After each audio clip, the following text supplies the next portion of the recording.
بعض لوگ خط میں لکھتے ہیں 786، تو بعض علماء دین نے کہا ہے کہ 786 جو ہے یہ بسم اللہ الرحمن الرحیم نہیں ہے، لیکن یہ بات صحیح نہیں کہی ہے، بسم اللہ الرحمن الرحیم کیا اعداد ہے،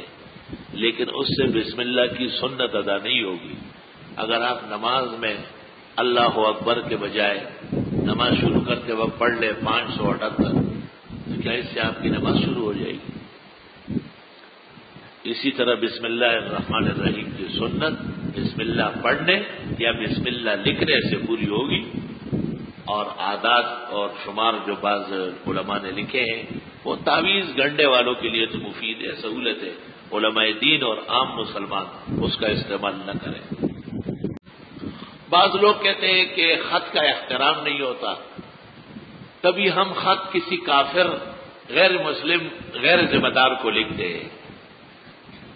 تو پھر اندیشہ ہے کہ بسم اللہ کی توہین ہو یا قرآن کی آیتوں کی۔ یہ بات وسوسے کے درجے میں ہے، یہ بات ناشی من دلیل نہیں ہے، علمی بات نہیں ہے، کیونکہ پیغمبر نے کفار محض کو خط لکھے اور ان میں سے